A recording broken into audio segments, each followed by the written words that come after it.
sometimes we just got to face facts. The 1.6 grams per kilogram of body weight thing, it's nice and convenient. It's just not true. Welcome back to Anabolic Analysis, the show where we bring clarity to training, nutrition, and physique development by speaking with coaches, researchers, and bodybuilders about how they interpret the evidence and apply it in the real world. Less guessing, more growing. Today, I am joined by the well-respected and someone I'm glad to call my mentor, Alan Aragon. For anyone who may not know, who are you? What do you do? What areas of training or nutrition are you most interested in? First of all, thank you so much, Colton, for having me on, man. It's really a pleasure to be on this show because I know who you are and what you're about. And I know that this is just going to be awesome because you're on top of all this stuff. So who I am in a nutshell, I'm one of the pioneers of the evidence-based movement in the fitness industry. So it was just like me and just a handful of dudes, like maybe 2 or 3 guys who started trying to encourage everybody to think in scientific terms or at least have a scientific mindset. There's nothing wrong with taking the advice from the best looking person in the room, but it goes a little bit beyond that when you want to try to cut your losses and maximize the amount of time and energy and resources that you save on a given approach or a given goal. And so in the field of nutrition, it's not like we've had hundreds of years of research to draw upon. The objective and systematic look at questions like, what is the ideal amount of protein to consume for muscle growth? Those kind of questions. They really haven't been investigated all that well until maybe the last 15 years, 20 years. At latest. And so we've been kind of digging through these things. And prior to that, most people really did have the only option of, okay, let's talk to the best looking guy in the room and let's see what he does. And we'll just do what he does. And there is merit in that. And there's merit in anecdotes, but a lot of the value of the anecdote really depends on how good of a thinker the person telling you the anecdote is, right? So, okay. Before I veer off into 12 tangents, I'm one of the active researchers in the space. And so I'm doing randomized controlled trials, narrative reviews, systematic reviews, meta-analyses, and we're just trying to make sense of the information that's coming through.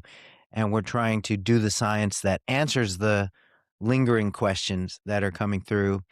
And so that's one part of what I do. The other part of what I do is I just try to educate the public on what to do to be most productive in the pursuit of their goals. And then the final thing I do is work with real people in a community setting, as you know, as well as one-on-one. But it's really the teaching aspect of things that I think I bring to the table, and communicating protocols that are science-based and trying to explain the whys and the hows. So the next question I've got for you is, what does your current training look like? What split are you running and why? All right, great. I do a upper lower alternating type of split. And my split is something that I think only I do it because only I care about what I feel I'm lacking in and all of that. And only I care about what I want to emphasize and be a strong point in the physique and stuff. So my upper body days alternate between an arm dominant day and a torso dominant day. So one of my upper body days is biceps, triceps, forearms, and delts. And the other upper body day is chest, back, traps. That's how broy I am. My lower body days alternate between one of them is sort of a knee dominant type of quad situation, and the other one is more of a dominant quad type. And it just alternates every other day. And I usually take this 4 days a week, but if my schedule is clear, I like to do it 5 days a week. It's hard for me mentally to take more than a couple days off a week from yeah. And so my volume that I run across the course of the week, probably, if I don't count fractional sets and things like that. I don't count fractional sets. Okay, cool. Yeah. So without the fractional sets, it's about 8 to 12-ish sets per week. right around there per Okay. muscle. Yeah, Yeah, so around that moderate sort of volume area, I normally tend to, for anyone that is unclear about fractional versus direct sets, the best way that I like to explain it is when you're doing a pull down or a press. If you're counting fractional sets, a pull down you would say is one for back and then half for biceps, and then a press you would call that one for chest and then half for triceps. The reason I don't like counting them is because then you get into kind of some semantic arguments because like with the press, obviously the front delta is going to be involved. Do I give it an arbitrary half set? Do I give it a full set? I really think you're doing a little bit too much thinking if when you get into that. So I just for like the sure. direct. What am I trying to train with this? What's the main mover? I'm going to give that a one. Because can you really say that I got a half an arbitrary unit of hypertrophy for my biceps? And then that also is going to change depending on your status, right? A beginner can probably grow, and we know a beginner can grow. We've seen it in the data that beginners can grow their triceps really damn well just from doing a press, just from a bench press. But I would struggle to say that an advanced trainee would see much tricep growth from if they took out all of their isolated elbow extension and just did a press. For sure, for sure. I agree. I agree. And so I never tend to count fractional sets either, man. And I have to say, like, I'll go through seasons where I'll do higher volumes than I'm currently doing right now. Right now, life is just really freaking hectic and crazy. As we were talking about, I'm going to be finishing a position stand for the ISSN in 2 days. And so when life gets really kind of hectic with work with me, I'm hovering around like the 8 to 12 set per Mm-hmm. group per week type of volume model. But And what's the when things intensity on are those free and sets? clear, I'll go up to like 16, yeah, sets So, per and week. Mhm. are you going to failure on all these? No, I'm not. I'm not actually. Okay. I tend to only go to failure when I'm doing a machine Hmm. or like some sort of guided path of motion, plate loaded situation like the hammer strength Hmm. or cables. Usually with compound free weight stuff, I don't take it to failure. I usually take it to failure where it's safe and I can do a nice, clean, full range of motion rep. So how close to failure are you going? I don't consciously leave reps in the tank. I Okay. just I don't. I gotta say, like I much more enjoy taking sets to failure where I'm trying to bring up a muscle group, like with the muscle groups or the body parts that I feel like I've achieved enough development that I'm satisfied with. I kind of take it a little more casually, just train them at maintenance. I don't push it too much. I just reserve my efforts for the stuff that I'm trying to bring up. And Hmm. yeah, so I don't train everything to failure in that regard, with the exception of one thing. Well, yeah, I do have certain body parts that I play favorites with. Hmm. Okay. So, I mean, I don't think I would ever not train arms to failure. Yeah. I'm never ever in my life gonna leave a rep in the tank for freaking bicep curl. You know what I'm saying? So Yeah. isolation work and things like that. And honestly, for a bunch of things, I just naturally take to failure and do a couple partials as well. Okay. I realize that the main benefit of me doing this is just kind of adding extra volume and burning some extra calories. And, I'm not necessarily optimizing from the standpoint of fatigue management within a given training session, but I enjoy it. I get a little bit more density out of the training bout. I don't enjoy doing formal cardio, so when I do train to failure, it picks up a little some of that slack. Yeah. No, I think that, I mean, when we do look at the data of training to failure versus leaving a rep or two in reserve, Mhm. they're very, very close. Especially there, a new preprint came out in March actually, and this one was from Wu and colleagues, and they found basically the exact same thing. That basically it's almost the exact same between doing one rep in reserve, two reps in reserve, and training to failure. It's just that those last few are going to be a little bit more fatiguing. So from my personal approach is if I'm doing two sets for a muscle group, I'm normally going to do one rep in reserve on the first one and then train to zero on the second one. If we're training in that heavy rep range of like 5 to 8 is where I like to train. Ideally, I'm getting the same amount of reps on each set from this approach. And that way I am managing fatigue, but then I'm also training myself on how to gauge reps in reserve. And one thing that I am curious about is what you think about people's accuracy with training to reps in reserve. Like, do you think people are accurate at, because I know that there's some people that like to quote that the survey study that said that people are off by like up to 5 reps in reserve sometimes, but then also just as a coach, right? What have you seen as well with people? I think it kind of varies with people's training status. Mm-hmm. So, like the in quotes resistance trained subjects tend to underestimate failure by like 1 to 2 reps, and then the newbies tend to underestimate failure by like 2 to 3 reps. And so, arguably, you can say that truly, more advanced folks can gauge when failure is going to happen pretty well. And there's also points in the loading spectrum where failure can be gauged a little bit easier when you're going heavier versus when you're doing like 20 reps or 30 reps. Then you Yeah. really don't freaking know when failure is going to happen because you're kind of pissed off by the 20th rep already, right? So you're just feeling the burn. So yeah, it is kind of a depends question. I do think that most intermediates have a tendency to underestimate where failure is at by like 1 to 2-ish reps. Mm-hmm. And it's for that reason that I think that training to failure on a regular basis is a good way to just kind of get in touch with, maxing out for a given set. And I don't think it hurts to do that from a muscle growth goal standpoint. I just think that people need to be a bit more judicious about which exercises they're taking to failure and how often they're going to failure within a given exercise or training bout. Like if you're somebody who goes to failure and you enjoy training like that, and your goal is to gain a maximal amount of muscle in the minimal amount of time, I think that it makes sense to extend the rest between your sets. So if Mm-hmm. otherwise, you're just compromising the amount of load that you can use in the session and in the week, etc.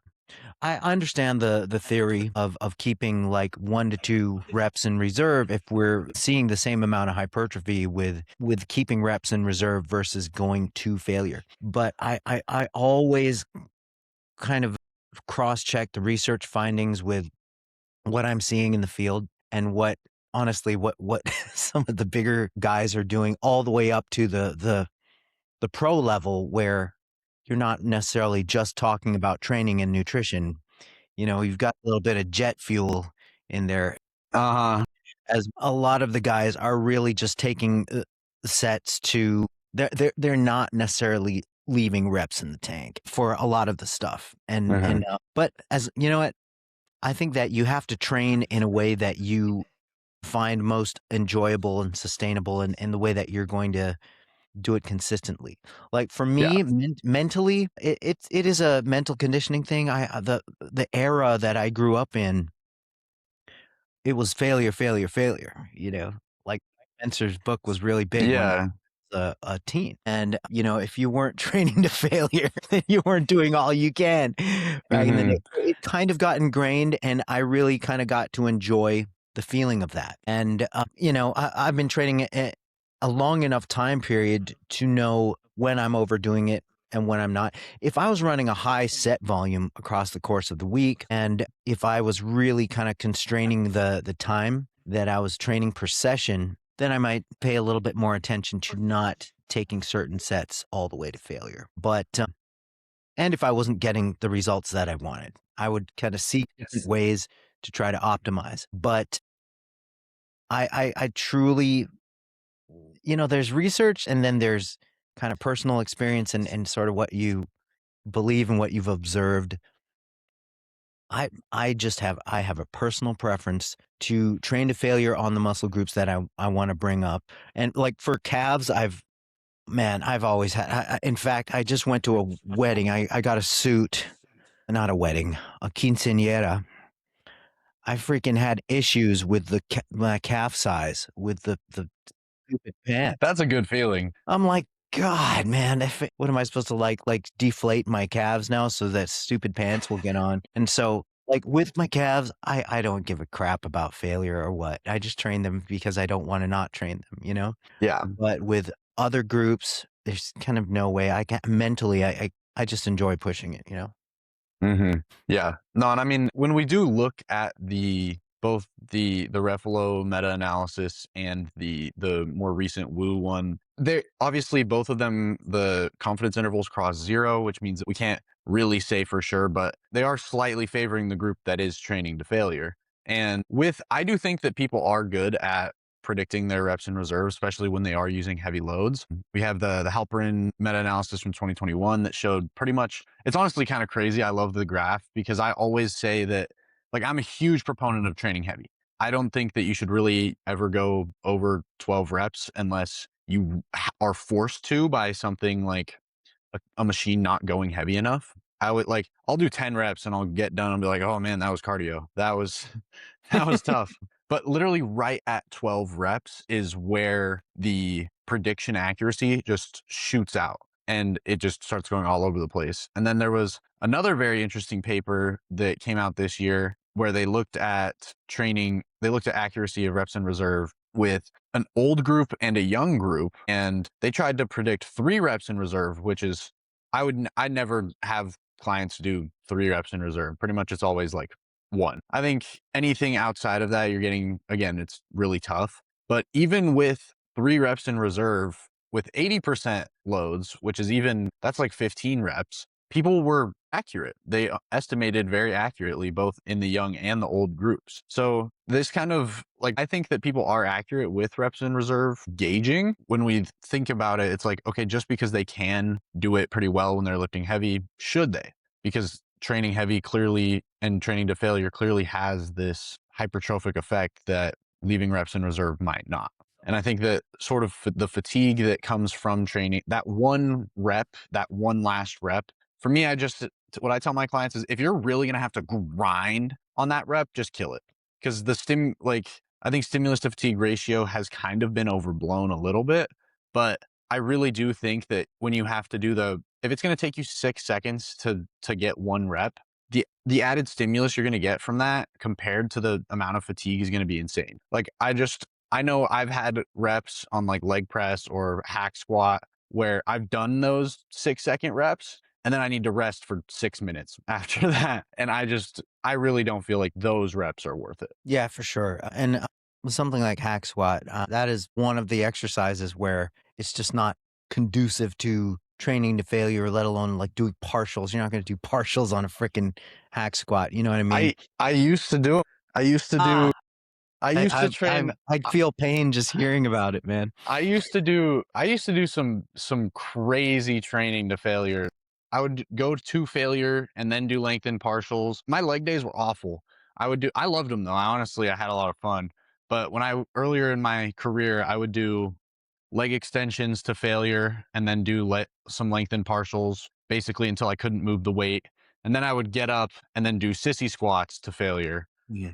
Mhm. And then I'd move on and do hack squats to failure with lengthened partials again. Yeah, buddy, And that then is masochism right there.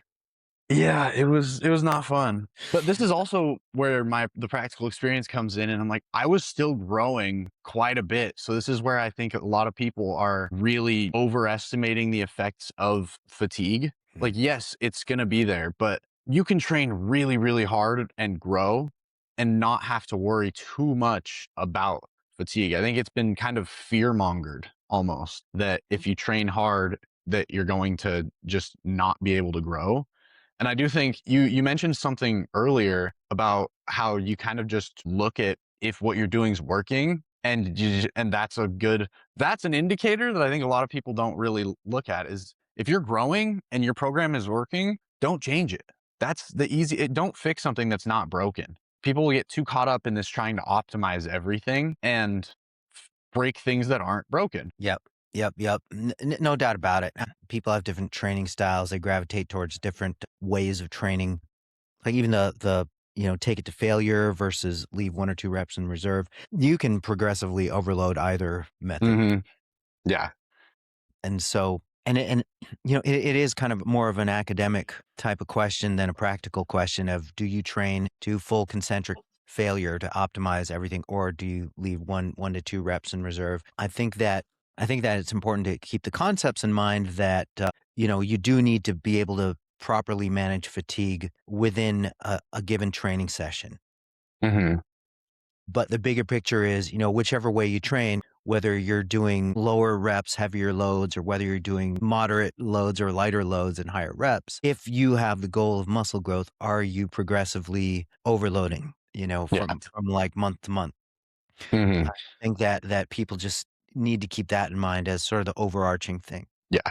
100%. Well, I do want to shift gears here. I know we've been talking a lot about training here, but Cool.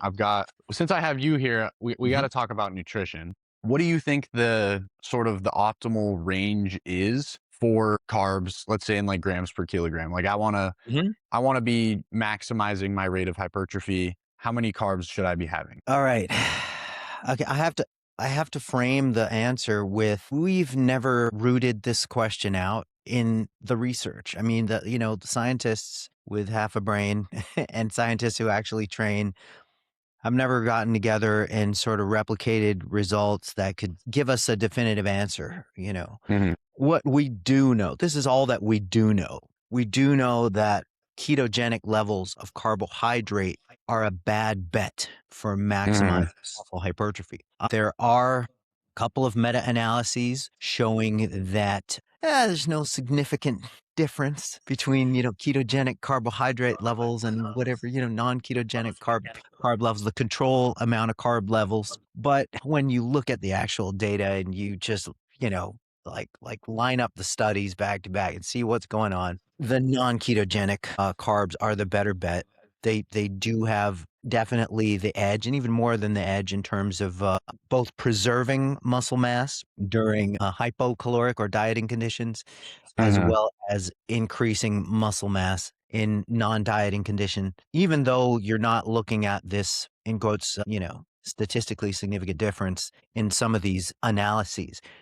And Yeah. you can see that in the real world too, from the natty competitive divisions all the way to the fully souped up and geared up divisions. Ain't nobody honestly doing linear keto No. as a the top ranking competitors. And of course Yeah. there's going to be like freaking two or three outliers for every like 1,000 competitors who'll go, I ketoed my way through the off season and all the way through the contest and I won the thing.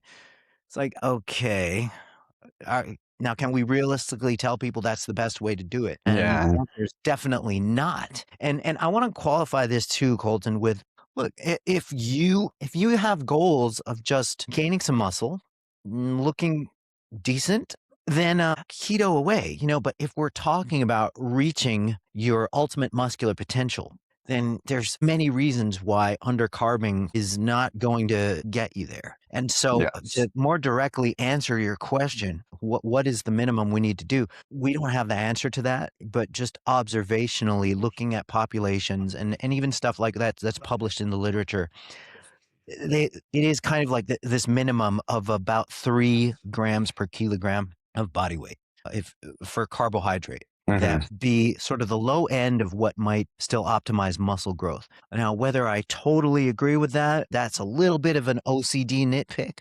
Like, I do think that maybe people can go as low as 2 or 2.2 grams per kilogram of body weight with carbs and still maximize muscle growth as long as calories and protein are in place and as long as the training program is in Hmm. place, but we don't really know that. If you look at the carb intakes of the biggest dudes, the most successful bodybuilders in the natty divisions and the non-natty divisions, yeah, they're easily clearing 3 grams per kilogram of body weight with carbs, and Yeah. especially in the off season. Oh yeah. When I was in high school, I religiously watched Chris Bumstead's YouTube channel, and he would always post his days of eating. Even when you just look at other bodybuilders as well, they are slamming carbs. Rice basically never leaves the program. Even when they are on poverty calories. We have 250-pound men who are eating 1,600 calories a day, and Yep. they're still eating rice. Mhm. Like, they will not take it out. And obviously, that is one thing when you are playing with some cool supplements, is that you can drop your fats without really having the negative side effects. And Yeah. this is one thing actually that I think is a good topic as well, is Mhm. just the fat intake. Because personally, I think fat intake is severely overrated. I mean, here we're talking about carbs being obviously beneficial. And I think that it has been overstated the negative effects of low fat diets. A lot of people will set the floor, they'll say it around that 0.3 grams per pound. They'll say Mhm. you really shouldn't go below that. And I would agree for longitudinally, I don't think you should do that for a long period of time. But in a deficit for a short amount of time, I have seen, I mean, your testosterone, that it's always the hormones that people talk about, is that your testosterone will drop from low fat intakes for significant amounts of time, Mhm. which is true in men. We've seen that women kind of don't really have that hormonal effect. Right. But my question is, your testosterone's already going to drop from just being in a deficit. Mm. So how much of that effect of the testosterone dropping is from the low fat, and how much of it is just from being in a deficit? Yeah. Yeah. I think the deficit would be the kind of the big driver for Yeah. the drop in testosterone. There's there's population data showing severely low fat intakes with healthy populations, but this is just data on, like, for example, Okinawan diets. They're famous for their longevity and whatnot, Hmm. and but they're also famous for, and I don't even know if the researchers were properly trained in translating and reporting dietary intakes, but the Okinawans who were showing a bunch of longevity, supposedly they were like on 10% of total calories from fat, and I'm like, what the hell? How do you even do that if you're eating any fatty fish? Yeah. But yeah, the whole dietary fat and testosterone drop thing, it is a real thing, but we don't have the research necessarily looking at ideal populations. A lot of Hmm. like the Whitaker meta-analysis that looked at diets that were about 40-ish% fat versus diets that were about 20-ish% fat showed drops in testosterone between those two conditions. But these weren't necessarily training populations. Uh, Hmm. weren't necessarily populations that were optimizing other aspects of the program. And so there is really a bit of gray area there. I think that, when there's gray area in the literature, you just sort of place your bets where you think you're going to get the most bang for your buck or return on the investment, or the sweet spot where you're sort of where there's minimal negative trade-offs. So Hmm. I think that not going below zero point 0.3 grams per pound or so with your fat grams, I think that's a good kind of benchmark for most people. Yeah. I think that not going below 15-20% of total calories is a good benchmark for most people. Now, for specialized populations who are dieting towards extremes, it's very common, bro. It's, as you know, it's very common for competitors to really minimize dietary fat during this process because, they're not caring about libido at that No, point. when you're, They're caring about the yeah, photo shoot. They're caring about how they're going to look on either show day or photo shoot day. exactly. So there's, different protocols for different goals, really. This is one of those things where there is lacking research. And whenever there is lacking research, I mean, people like to really hate on anecdotes in this current day and age. And I will say, yeah, when you have an N of one, that's not the best anecdote, but that's where you lean towards multiple anecdotes or towards coaches who have worked with hundreds of people and kind of see what their experience is. And even in my own experience, working with tens of people, not hundreds of people, I've seen that I can drop people's fats pretty low. Of course, I'm watching their blood work though. I'm not just throwing darts at a board I can't see. I've seen low fat intakes really have no effect on testosterone. Obviously not for extended periods of time, but for like, we're talking below the zero point 0.3 grams per pound. And again, it depends on the population, because the population that I'm talking about is, in my case, it's people that are losing weight, so they're not already super lean. So yeah, if you are already super lean, and I would define this as anything less than 15% body fat, Mhm. then yeah, probably going below that zero point 0.3 grams per pound for anything over a month or two is going to have some negative side effects, and you're just going to start feeling it. I can tell you from personal experience, you're going to start feeling it. The brain fog, the low libido, it's just, and just overall awful is just the best way to put it. You're going to feel it. But anyone who's above that, again, because anytime we're using body weight as a metric, things can change. It's just like how a 300-pound person does not need 300 grams of protein to maximize their rate of gain. Right. But if Right. you're at 15%, then yeah, using that 1 gram per pound is a lot better of a metric. If you're enjoying the podcast and want some help actually applying this stuff to your own training and nutrition, check out the link in my bio and apply for personalized one-on-one fitness coaching. If you're serious about dialing things in, making better progress, and getting more out of the work you're already putting in, I'd love to work with you. All right, back to the episode. Mm-hmm.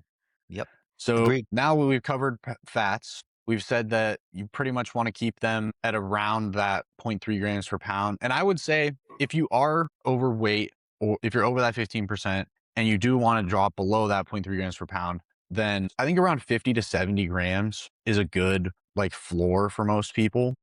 Sure. Mm-hmm. And then for carbs, we'll say like probably don't want to go too far below 3 grams per kilogram. Now we can talk about the one that I know you've been itching to talk about, which is protein and the 1.6 grams per pound. Is it the ceiling? That's what the debate is right now. Am I wasting time? Should I just be dumping all of these calories into carbs if I'm already at my 1.6 grams per pound or per kilogram? Okay. The protein question and the protein confusion has been driven a lot online by a single person who's highly respected and highly accomplished. And he's a generally cool dude too. That's Stu Phillips. Mm-hmm. Now, and he has taken a hard stance on this. I know. He's doubled down. I know, but the problem is, well, there's several problems. One of the big problems is that at the same time that Stu has doubled down on it, sometimes within the same post, he'll say, yeah, but if you're dieting, and then you can go, past that, and if you want, and all that stuff. And not only that, but he has like at least 3 publications where he's one of the collaborators, and the conclusion is, you can go up to 2.4 grams per kilogram of body weight to get results in terms of improved body composition. And so there's some self-contradiction going on. But beyond the self-contradiction, it's like there is kind of a mountain of data showing that amounts beyond 1.6 grams per kilogram do result in more lean mass gains. And there's a Tagawa and colleagues meta-analysis showing lean mass gains continue up until 3.5 grams per kilogram of body weight. But of course, when you look at the curve, the growth curve there, they looked at everything from 0.5 all the way to 3.5 grams per kilogram of body weight. And then the curve is pretty steep until 1.6, at which point it slows down. The growth slows down. But it's slowing down doesn't mean plateau or dropping. It slows down. And so there are diminishing returns past 1.6 for the most part, but they are returns nonetheless. And when you're past the newbie stage of training, when you're past the early intermediate stage, really all we're doing are chasing diminishing returns. Exactly. So if we want to get the diminishing returns, then there are ways to do this. So, aside from the Tagawa and colleagues meta-analysis, we've got Refalo and colleagues looking at a very specific population, lean, resistance-trained individuals in hypocaloric conditions. And so the range that they found that best supports this goal, supports the goal of maximizing lean mass retention or gain, if you fit that profile, is somewhere between 1.9 to 3.2 grams per kilogram of body weight. And this also is a reflection of what Eric Helms and colleagues found like in 2014, which was 2.3 to 3.1 grams per kilogram of fat-free mass, which is not too far off from the current Refalo finding of 1.9 to 3.2 grams per kilogram of total body mass. Well, and they do have a fat-free mass conversion as well, and that is 2.5 to 4.2 grams per kilogram. Right. Yeah. Now, if you're talking about fat-free mass, right? Yes. Yeah. Right. And so we don't, and that's not the only data that's out there. I'm working on a systematic review with a bunch of colleagues, and we were able to collect a bunch of studies, and one just and now these are studies where there's this idea out there that okay, well, 1.6 grams per kilogram of body weight might not be the in quotes ceiling if you're in hypocaloric conditions, but surely if you're at maintenance or hypercaloric conditions, then surely that's the ceiling. Well, that's not true either. When you can collect a half dozen studies showing a comparison with the lower comparator being 1.6 and the higher protein comparator being all the way up to like 2.2 ish, or in some cases a little bit more grams per kilogram of body weight, when the higher comparator shows significantly greater increases in lean mass and with a resistance training program, then you just have to literally surrender to the evidence and say, well, yeah, 1.6 grams per kilogram is not the limit. And I know that there's some pushback against the concept of lean mass versus muscle tissue. Like some people say, oh, I just suddenly retained a bunch of water. Okay, well, that is not likely to happen when the macronutrient that you increase is protein. Yeah, that's more of a carb related thing. That is absolutely a carb thing. Yeah. And that's exactly when we go back to the carbs. Some people Mhm. will say the Henselman meta is the one that I'm assuming that you were referring to, where it said that there really wasn't a big difference. Yeah. The Henselman meta, the only reason that the confidence interval crosses zero is because of one study that shows that low carb diets are better. And this one study, they had There's a they carb load they at the end. yeah, they carb loaded at the end and they measured with DEXA. And so for anyone who doesn't really know what DEXA does, it's an indirect measure of muscle mass because it was made to detect bone density for osteoporosis. And then we've just kind of since then been like, hey, you can kind of use this to look at body composition too. And so it doesn't distinguish between actual muscle mass and then of course extracellular water and intracellular water. But when you cut carbs, you lose glycogen, which is what is how carbs are stored within your muscle. And every gram of glycogen stores 3 to 4 grams of water. So of course these people were keto and they lost all their glycogen. And then 1 week before they got measured again, they got pumped full of carbs, Yeah. which of course comes with water. And then magically they had a bunch of lean mass gains right in that last week. In the final week, right? Yeah. Super compensation of glycogen resynthesis. Yeah. But Yep. back to what we were talking about is that's very unlikely to happen when protein is the macronutrient that you're adding. Yep. Very unlikely to happen is because the increases in water are typically associated with increases in glycogen storage. Mhm. And like you mentioned, there's like 3.5-ish grams of water for every gram of glycogen that you're storing within the muscle. And so, yeah, it's highly unlikely that water, you would simply just be carrying extra water as a result of bumping your protein up. Mhm. And so, and even if it was a carbs thing, my gosh, you can't necessarily gain a whole lot of water weight in carbs unless you truly shift the amount of carbs that you consumed from baseline to the testing point. And Yeah. that Well, and can happen. especially with these not being in deficits. Right, right. And yeah, there's just people try to deny that muscle was gained and it's just random lean mass. That was it. What happened? Did your liver just blow up and just become the Hulk liver? Did all your visceral organs just get really jacked as a result of your body having to adapt to this progressive overload?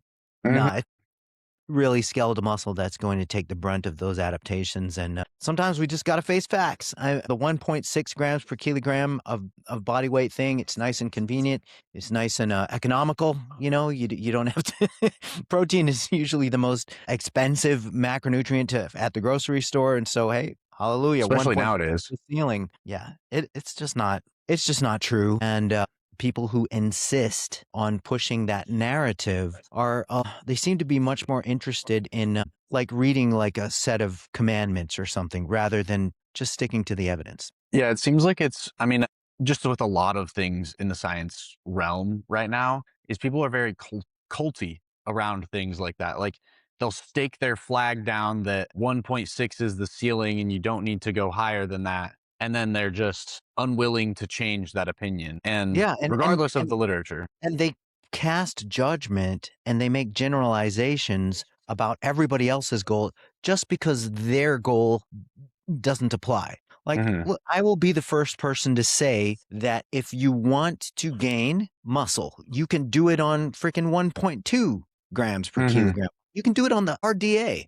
But after you hit a certain point and you want to push the envelope, which a lot of people do, let's say you want to have an above average amount of muscle mass, because the results reported in studies are always the average. They're always the mean. And they are the people that are examined in studies are not necessarily anywhere close to advanced trainees, even though they're in quotes resistance trained. Yeah. So in order to qualify as being resistance trained, it's usually 6 months to a Yeah. year of resistance training, and then you qualify. And the reason for that is, bro, we wouldn't be able to recruit anybody and No, I study. don't think it. Yeah, people don't realize the like practical limitations of Mhm. studies a lot of times, Yep. and that's one of them. Everyone's like, "Well, I want to see this in a resistance trained population," and then they're assuming that we're getting CBUM to go and do a study. No, we're getting college kids. They're always college kids because Mhm. I graduated a couple of years ago.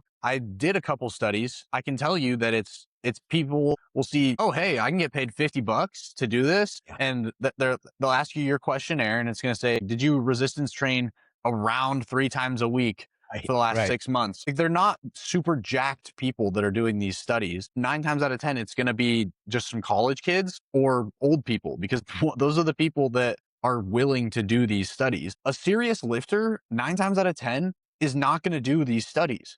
Because if you were to ask me, I've been thinking about this pec deck study too much. One arm did 1 set twice a week, and then the other arm did 3 sets twice a week. And you want me to do that? You want me to take 3 months, a quarter year of gains of possible gains, and kind of put them on the side because they ask you to not train other things to not have confounding variables. So it's like you're asking me to basically stop making progress for 3 months to just better science. I can tell you, I know a lot of bodybuilders, none of them would say yes to. Yeah, no doubt, man.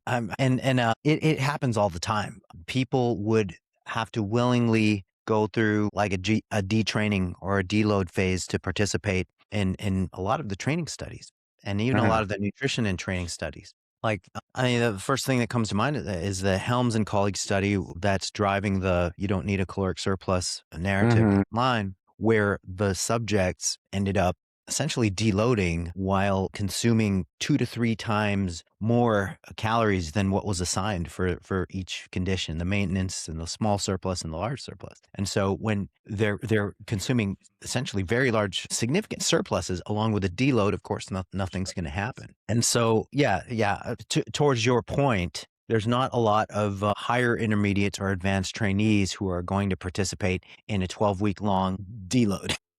Yeah. Yeah. And then in 12 weeks, and then people will hate on that because that's not long enough.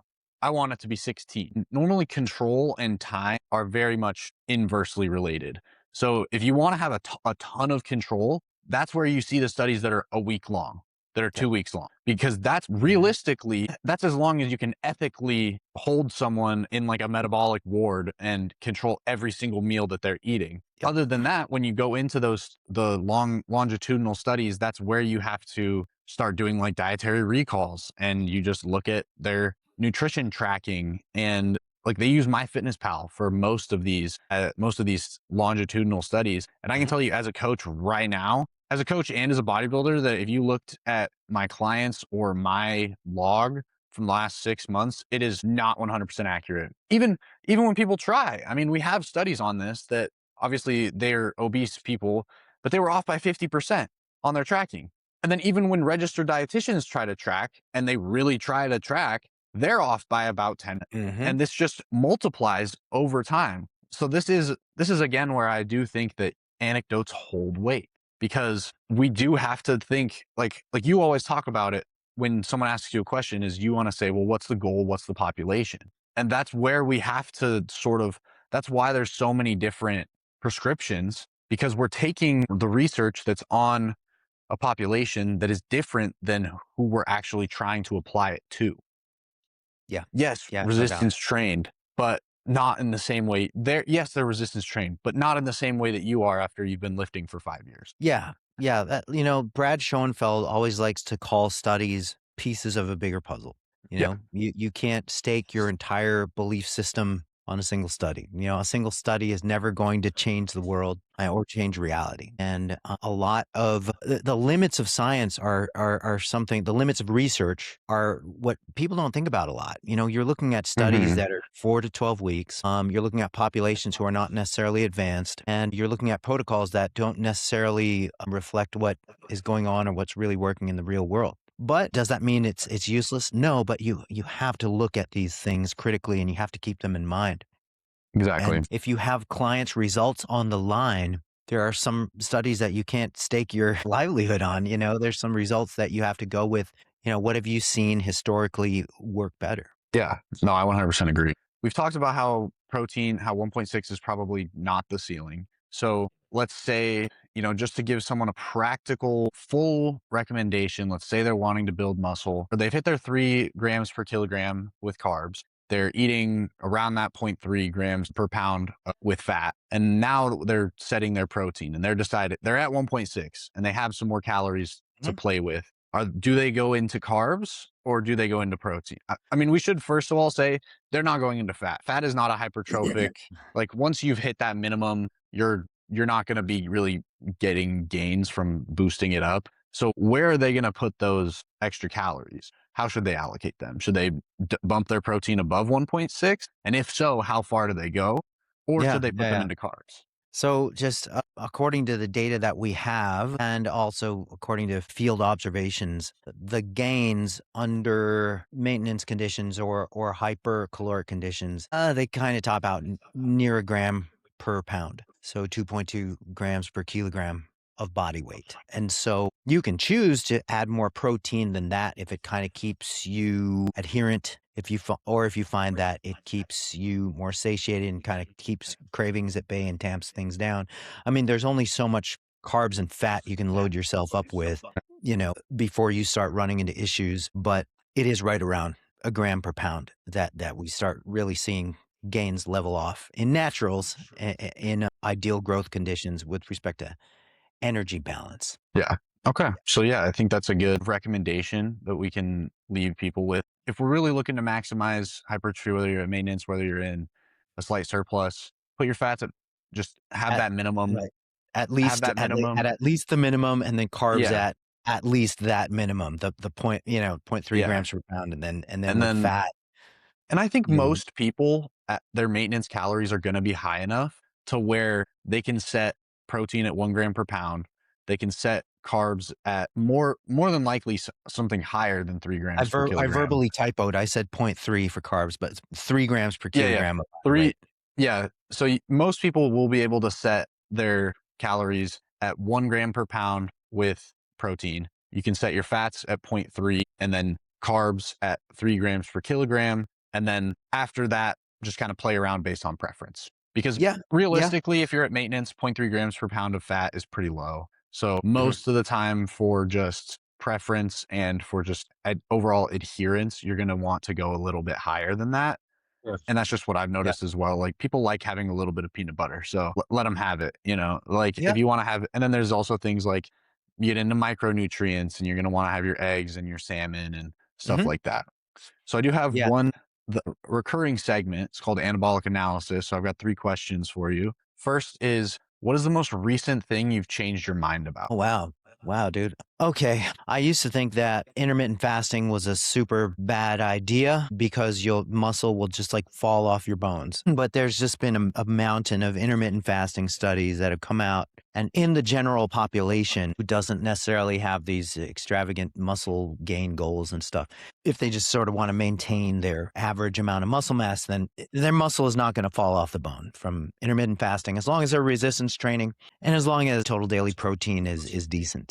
Mhm. So that was one of the things that everybody kind of found out over the Yeah. past 10 years or so. The other thing that was sort of a late breaking finding was that 100% vegan diet was able to run with an omnivore diet in resistance trainees who were not necessarily advanced by any stretch, Mhm. recreational level trainees and stuff. Yeah, you're not going to be significantly disadvantaged with a fully vegan diet versus an omnivorous diet, as long as total daily protein is about 1.6 grams per kilogram of body weight, or at least. And so that was an interesting finding that was replicated by a couple different labs. Another thing that I recently changed my mind on, I used to think that the, in quotes, hypertrophy rep range was 6 to 12, like kind of with a big period at the end of it. And Mhm. any amount of reps below 6, you're not growing as well. And any amount of reps below 12, you're not growing as well. This happened to turn out to not be true as of research over the past like 8 to 10-ish years. So we're seeing similar growth with higher rep ranges as we are lower rep ranges, even down into 3 to 6-ish. And when I say higher, I mean, 20 Yeah, up to plus. like 30. Yeah. Yeah. And there are obviously there's limits to that. I mean, you can't grow the same amount of muscle with 20 to 30% of one rep max as you would with somewhere between like the 60 to 85 Hmm. of one rep max. There is a cutoff point there of lightness where the adaptations are just different because you're not getting the same kind of recruitment patterns, and it's just not possible to, for example, think that you can do body weight push-ups from here until you can do 200 and then just grow your chest maximally. That's just not going to happen, and we actually saw that in the literature comparing just graded levels of intensity all the way Hmm. from 20% all the way up to, I believe it was 80-ish percent. And the growth really started cutting off and diminishing like between the 40 and 20% level. So somewhere between there, you really are compromising. But then, there's practical limitations to that too. Like how many people are going to maintain a training program where they're taking sets to like 30 reps to failure, Not many. it's psychologically, it's going to be difficult. Practically, it's going to be difficult from an economy of time management. It's going to be difficult. And just because you can grow at the same rate with 25 rep sets as you can with, let's say 8 rep sets, 6 to 8 rep sets. A, that's not going to happen with every population. And B, practical limits to that. So yeah, I just thought it was super interesting that Yeah. in relatively, in quotes, trained populations that hit these research studies, Mhm. that you see similar growth with 20 to 30 reps as you can with the classic in Yeah. quotes, hypertrophy range. I thought that was interesting, and I didn't think that was possible prior to the studies rolling out on that. And I would argue that an advanced trainee, a truly advanced trainee, will not grow from those higher rep sets because we have seen a tendency for the higher rep sets to favor type 1 fibers, which are Yeah. your slow twitch, and higher load, so lower rep sets tending to favor the type 2 fibers, the fast twitch, and you can tap the growth potential of type 1 fibers taps out pretty quickly. But again, when we're considering people resistance trained after 6 months, they probably still have type 1 fiber growth left in the tank. But someone who's been training for 3, 4, 5 years probably is only growing those type 2 fibers and would be much better off doing. I mean, there's a lot of other reasons why I think heavy training is better, but that's just one of them. And Right, then, right. And so, yeah, I mean, I would agree that even though we've seen similar growth in the research, I don't think they necessarily looked at the populations who would actually show, the advantages mhm, that we're talking about. yeah. So, and that brings me back to the point that you can't look at research as gospel because it's just a puzzle piece and there's still a lot of gray area. There's still a lot of unexamined populations, and Yeah. it doesn't line up with the real world in a lot of times. Mhm. Like for example, if you were to survey but the top 10 natural bodybuilders in every division, every league, and even the top 10 in the professional geared up leagues and stuff. Even though hypothetically there's this sweet spot of 5 to 8 reps where, you're getting maximal motor unit recruitment and, minimal fatigue metabolite buildup and stuff. Almost none of the top tippy top guys will do 5 to 8 reps because number one, the loads that they're using are tremendous. And if they were to stick with a 5 to 8 model, the strength of their muscles are probably outpacing, the capacity of their joints and stuff. And Oh, so 100%. so that's why you see a lot of the larger ass dudes still, I mean, in the sort of the more classic 8 to 12-ish up to Yeah. 15. And so I think that a lot of people I've seen online get really, really dogmatic about Hmm. you should really only be doing the effective reps in the set because all the Yeah. other sets are a waste of time and a build of fatigue. There's more In to it. theory and on paper, that might sound logical, but there's more to it, Yeah. and when you compare it to what the dudes who are winning contests are doing, none of them will tell you that, "I just stick with 5 to 8. The minute I hit 8 reps, boom, I'm increasing the weight back down to 5."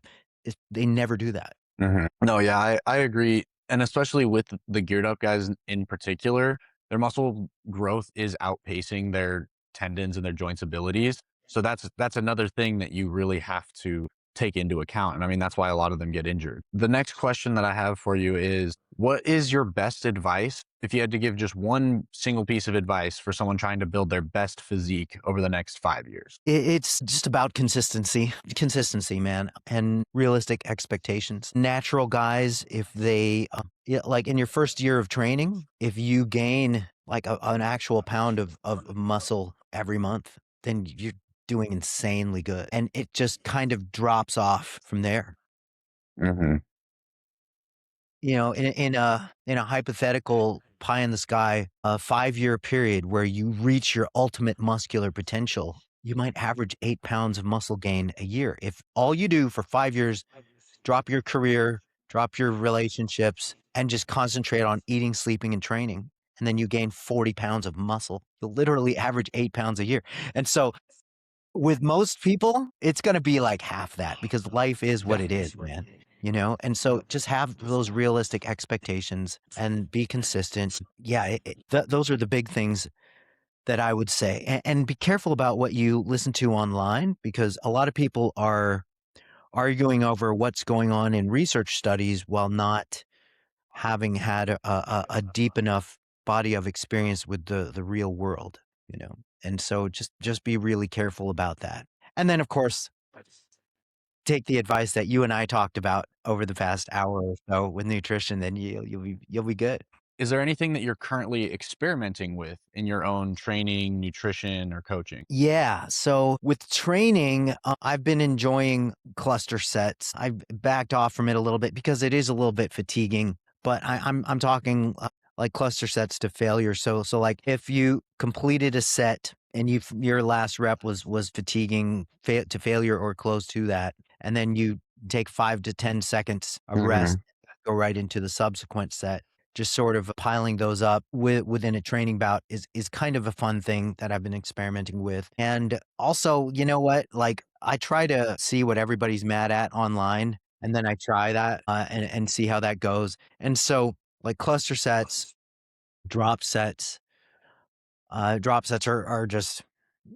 I mean, it is cardio to a degree, Um, but, when you incorporate that stuff and mix it in, then I personally have been seeing some good results with that. And it could be just a mental thing. It could be just me getting leaner, rather than thinking that drop sets are going to stoke the circulatory system a little more, get you more mm, vascularities, baby, please, But yeah, I've just been throwing those in there because everybody's mad at drop sets right now. I'm like, okay, if everyone's mad at them, give it a try. yeah, yeah. I mean, they have But been drop shown stitch is something to. that I had been doing kind of regularly, just kinda like cycling them into rotation since the beginning. Because there's a lot of techniques that are worth giving a try, and when people are super dogmatic against certain techniques and stuff that have been used since the beginning of time, some of these techniques are legit and some of them are just stupid, you know? Yeah, But drop sets, as long as your total volume load is where it needs to be, and as long as they're incorporated into a progressive overload type of program, I think they give kind of an interesting and unique stimulus, metabolically at least. yeah. Okay. And then, yeah, I'm definitely anti drop sets for a lot of reasons, but I'm not at the point where I'm like, oh, they won't grow you any muscle. Like, of course, we Right. have data showing that. I mean, the data around the drop sets is awful, though. I will say that there's a meta analysis, and it is just the most. I've There's a couple meta-analyses that I've looked at, and I'm like, wow, these really are just you put shit in, you get shit out, and that's one of them. We didn't even talk about the caloric surplus thing. I think we have to consider even something as simple as the protein supplementation literature. I did a systematic review and meta-analysis with Morton and Phillips and colleagues back in 2018, and there was significant gains in lean mass as a result of protein supplementation. Mhm. And we restricted our subject samples to maintenance conditions and above. So there was no, it wasn't this. So it was definitely a surplus in most of the studies that was being examined versus like Mhm. maintenance. So when you add 20 to 40 grams of protein on top of whatever your habitual intake is, that's technically a surplus. Yeah. And then, there's the set of studies that I recently collected, half a dozen studies showing protein supplementation on top of maintenance, resulting in significant gains in lean mass. And of course, as we talked about, the pushback there would be, oh yeah, well, just gain a bunch of water weight. Who cares? No, you don't just gain a bunch of water weight when you Yeah. add, for anywhere from 2 to 400 calories worth of protein. So we have to consider that body of data as well. But even beyond that, I would paint a picture like this: like you take a 150-pound guy and you take a 200-pound guy. They're both the same body fat percent. They both have the same activity level. Okay, one guy, the the lighter guy, smaller guy, it's probably going to require 400 to 600 calories lower in terms of maintenance intake than the 200-pound guy. So if the 150-pound guy wants to transform into the 250-pound guy, then necessarily the energy requirements are higher. And so the big question is, how do we manage that gap, that 400 to 600 calorie requirement that stands between the 150-pound guy and the 200-pound guy? And I think that one of the big reasons for the fighting about the surplus thing is this whole question is, do you need to gain fat to maximally put on muscle? And I don't think you do.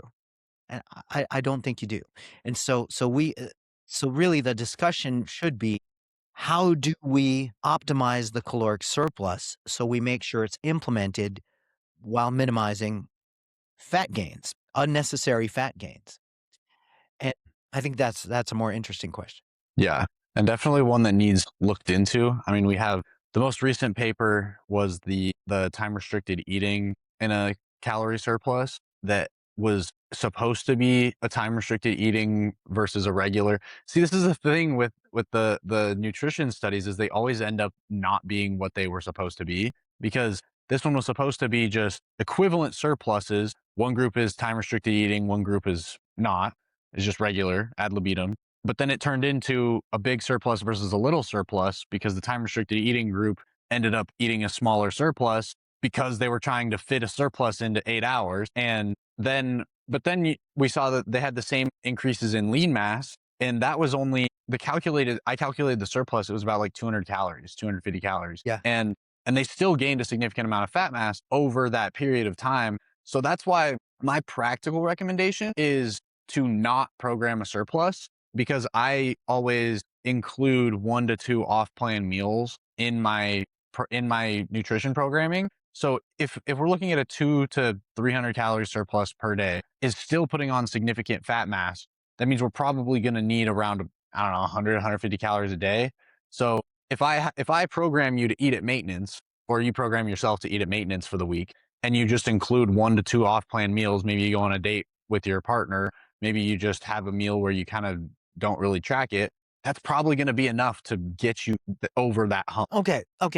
I see the validity of that, and that's just one of many roads to Rome. I would just raise the issue with presuming that, 2 to 300 calories is always going to result in fat gain regardless, because we have to consider studies where 400 to 800 calories were imposed and no fat gain happened. Now, a lot of Antonio's study, almost all of Antonio's studies have showed that. And also we have that famous Rosnick study where they just loaded them up 2,000 calories and, they gained. Mhm. But these are untrained Yeah, that's subjects. again, you get into because it's just there's so much nuance because now we're looking at, okay, well, the Antonio studies were using strictly protein and just protein, we're using Yep. egg white protein.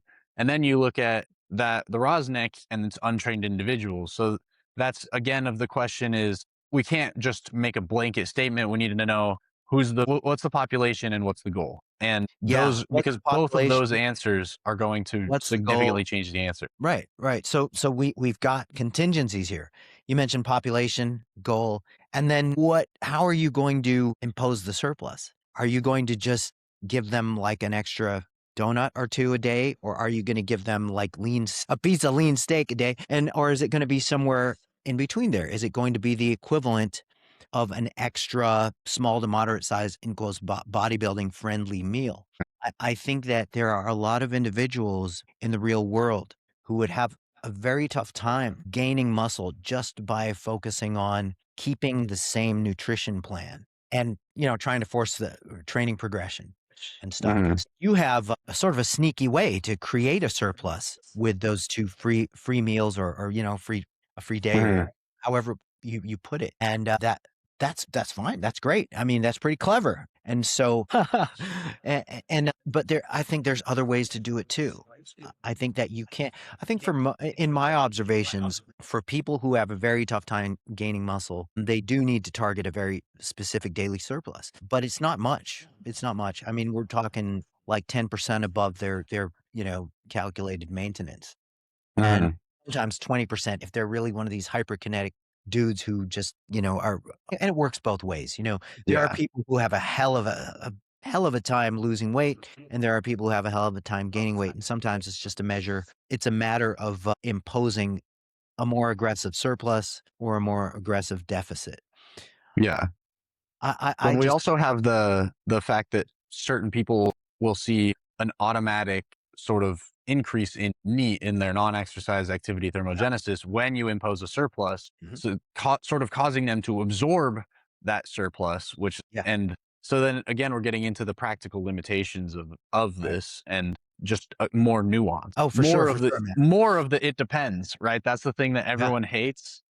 Everyone hates that answer of the it depends, but it does. It's so much easier to say, "You don't need a caloric surplus, rah, period, done." It's so much easier and it's so much more buzzworthy to say that, but that's an oversimplification for sure. And a part of that oversimplification, as you and I know, you can gain muscle in a caloric deficit, as shown in a dozen plus recomposition studies now. But that recomp train doesn't continue indefinitely. And what we don't know is really, on average, what that body fat threshold of leanness is that truly compromises material gains, meaningful gains in muscle tissue. And that's another We have individualized thing. observations to, throw around from in the field, but everybody's going to have different observations on that. So, Yeah. yeah, I know that we're kind of going off. It's We're okay. going I off. mean, I'm always this is one of those topics I'm always down to talk about because I've sort of that's how I like made my presence online was initially just everyone got mad at me when I said you don't have to bulk. And they because I mean, I think at this point everyone sort of agrees that or they should agree that you don't need a surplus to build muscle. The question is if you need one to maximize the muscle building, and that is where we just don't have enough data to really firmly plant your feet in the ground on either side. And I don't know if, I mean, it's probably going to be 25 years before we actually get enough to even really remotely do it because again of like everything that we've talked about with the practical limitations of research. Yeah. And no one seems to be doing these studies. That's what pisses me. Everyone's been complaining and arguing about bulking for God, 3, 4 years at this point, and we still have no one is publishing studies on that. I think, like you talk about stepping back from the research and just looking at the field and what's going on there. It's like that. I think we can simplify it quite a bit and say that if you have excess body fat, certainly if you have obesity, you don't need to impose a caloric surplus to gain muscle. Now, if you are a certain level of leanness, you can't possibly think you're just going to recomp your way to more muscle. And so I think that we have to look at populations and individuals very differently, depending Mhm. on their starting body composition as well as their training status. Like you'll get some really advanced guys who want to put on more muscle and they're already pretty lean. I think that it would be highly inefficient for them to kind of tiptoe around maintenance, just their current maintenance level to try to training program and get gains going that way. I think for more advanced populations, it is a smart thing. If they genuinely want to push the envelope, then they would go through cycles of imposing a surplus and then hardening up and then imposing a surplus again if they want to sort of like cyclically reach that goal.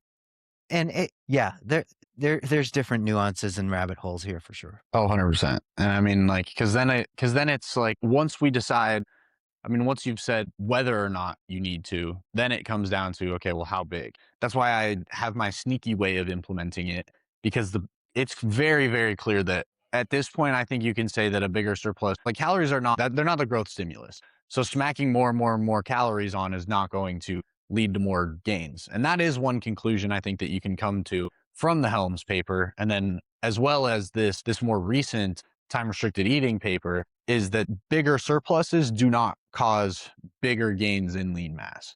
I think we can at least draw that conclusion, but it's just where is that minimum surplus? Where is that range where the surplus is perfect? Because even a lot of the people who claim that you don't need a surplus, they change the definition of maintenance to be maintaining a body fat percentage, which is by definition a surplus as well. Absolutely, because you have larger absolute amounts. Yeah. Energy storage, both in the lean mass compartment and in the fat mass compartment. So I think that the changing definitions thing needs to go. Yeah, I would agree. I think when we're arguing about semantics, we're losing the plot. Yeah, for sure.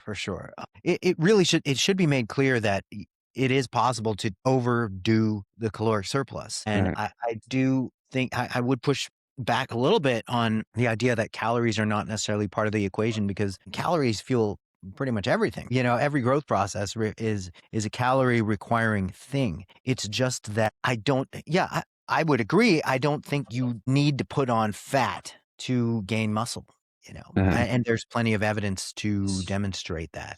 It's a lot more fun to put on fat while you're gaining muscle. I don't think anyone is against that.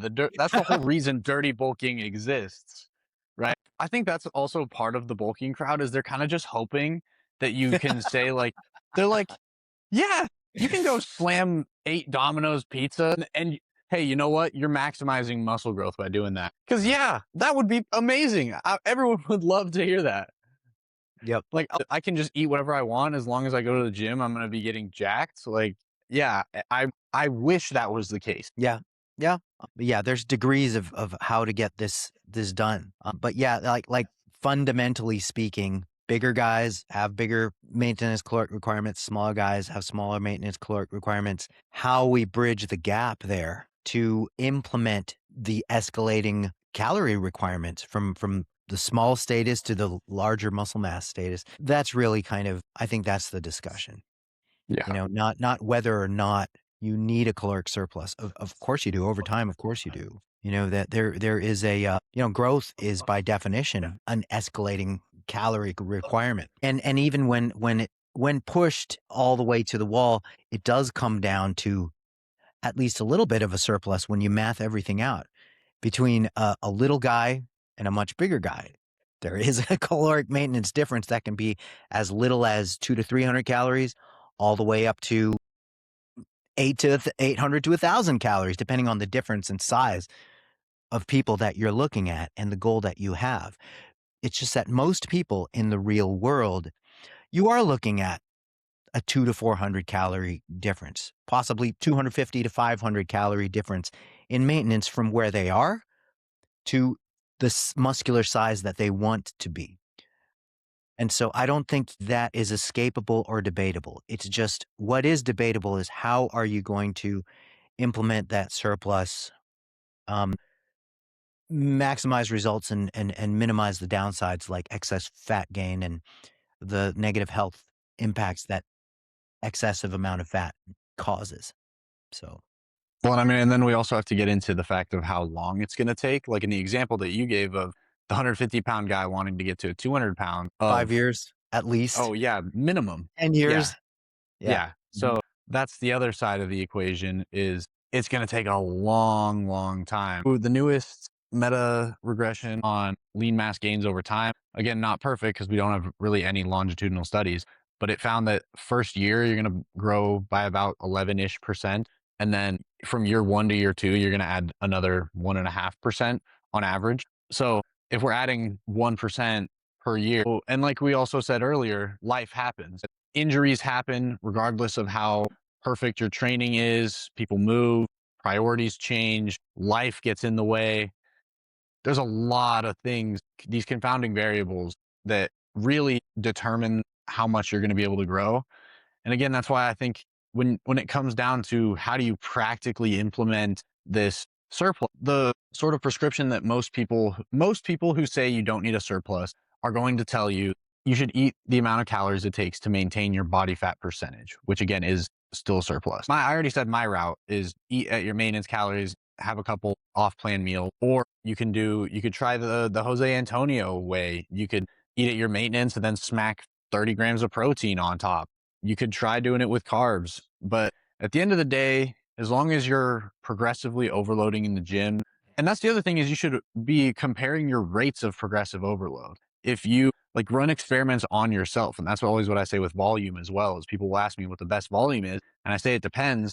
And that's why I'm a fan of training blocks, is because you can use a training block to test things and be like, okay, so over this 12 weeks, I was progressing at this rate. And then maybe I'm going to add an extra 2 sets of chest on my next 12 weeks and compare the rate of progression. And if I'm progressing faster or slower, then I can find what I actually need. And you can do the same thing, but the variable that you change is maybe your surplus value. It's just you need to be careful and change one variable at a time.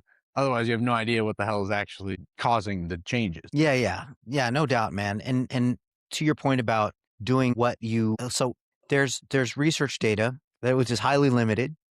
Mhm. And you talked about the recent meta analysis or meta regression showing like what these gains are over time. Number one, we already talked about, my gosh, these subjects are put through suboptimal programs, and the researchers themselves don't even lift. So you're bound to get like a really shitty outcome. Yeah.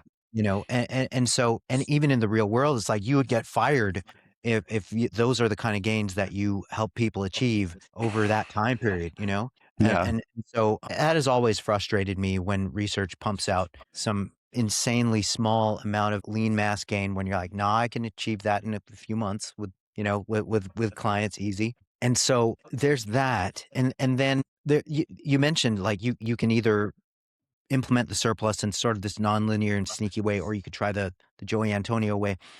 It reminded me of back in like 2000, early 2000, mid 2000s or so. There was the whole hard gainer concept that was really being sort of pushed out. How do we overcome that? These dudes are having a hell of a time getting out of their in quotes ectomorphic, phenotype. And it was really funny because John Berardi, you probably know that the guy who started Precision Nutrition, Mhm. he had this whole program called Massive Eating. That was the name of the program, Massive Eating. You can look it up. It's in the bowels of the internet at this point. But he was teaching folks how to put together 3 to 5,000 calorie days and things like that. And I'm telling you, a lot of these in quotes hard gainer bros thought it was a godsend because they just weren't eating enough. They were overcoming every surplus possible with subconscious increases in non-exercise activity thermogenesis. And so for some people may actually need to take an in quotes massive eating approach where, the standard surplus of 10 to 20% above your maintenance needs is just Mhm. not necessarily going to cut it to push gains in lean mass. And I think that subset of the population needs to be acknowledged. Yeah, this is crazy. I just found his article from 2001, but Yeah.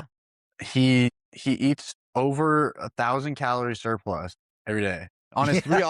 3 off days per week, I'd be in a positive calorie balance by about 1,000 calories per day. He does a staggered model. That was his staggered model. Is on his rest days, he would be in 1,000 calorie surplus. It was a thing, Holy, man. It was a yeah. thing. It was a thing. And so, like, having the lens of seeing the caloric surplus as God concept to, well, you don't need a caloric surplus, it blows my mind, man. And because Yeah. I've always been of the opinion that, look, if you're fat, you don't need a surplus. If you're Mhm. lean, you might want to look into a strategic surplus so you can gain muscle but not get fat. And so it kind of boils down to that. Last question for you. Where can people find more of your work? AlanAragon.com, that's sort of the hub. But the thing that I'm really kind of focused on is my mentorship community. So that's fitadvancement.com. And that's my way of putting my money where my mouth is, where the rubber meets the road. Can I actually help real people? Is my information valid and good? And so yeah, that is my outlet for education and coaching. And that's where, I'm basically putting it all on the line to get people results. And so that's my main thing is my mentorship community. My most active social media is probably Instagram, and maybe second place would be Facebook, but the main one would be Instagram. And And my I'll have all Instagram those linked in the show notes as well. oh, you have all that stuff? Okay, great, great, Yeah. great. Yeah, yeah. So yeah, I appreciate it, man. We got to do it again. Thank you for tuning in to this week's episode of Anabolic Analysis. If you enjoyed what you heard, please feel free to drop a like, subscribe, leave a 5-star rating on Spotify or Apple Podcasts or wherever you're listening, and tune back in next week for the next episode.